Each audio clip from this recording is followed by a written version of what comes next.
Alors, la petite enfance et les crèches, c'est quelque chose d'emblématique dans le quartier, puisque nous sommes entre deux crèches. Mais sur Chaville, aujourd'hui, nous offrons une capacité de crèche qui est à peu près inférieure de 25% à la demande. C'est-à-dire que toutes les familles qui souhaitent pouvoir faire garder leurs enfants n'ont pas la capacité de le faire. Et qui est pénalisé en premier? Les femmes. On est à 4 jours de la Journée internationale des droits de la femme. Eh bien, oui, c'est demain. 2 jours, oui. C'est même demain. On se rend bien compte que c'est surtout un vecteur d'égalité et de bien-être pour les familles. Et quand les familles vont bien, les enfants vont bien. Aujourd'hui, on est en capacité d'offrir des places en crèche à des tarifs sociaux, via des associations, via des assistantes maternelles. C'est une offre diversifiée, mais incomplète.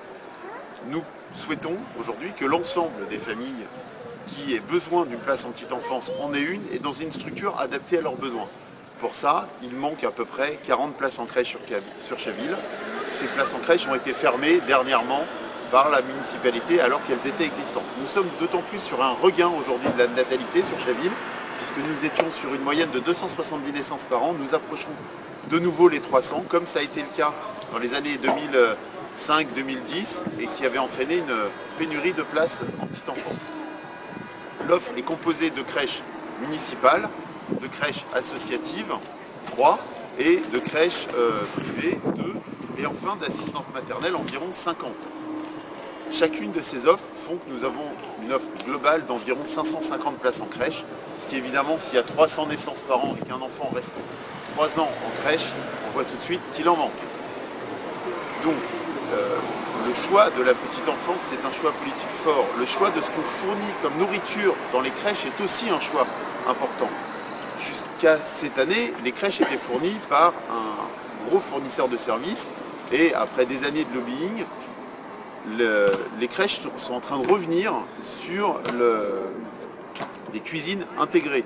Et contre toute attente, et contrairement à ce que beaucoup de monde pensait, le prix au repas est inférieur au prix externalisé. Et en plus, on peut vraiment répondre aux besoins de chaque enfant, puisque effectivement, quand on fait 60 repas, on peut le faire.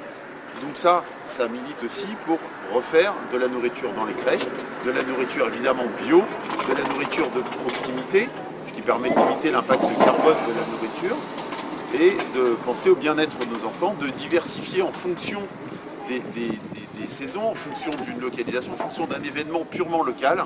Donc la proximité, aujourd'hui, n'apporte que du bénéfique pour nos enfants. Voilà pour la partie crèche.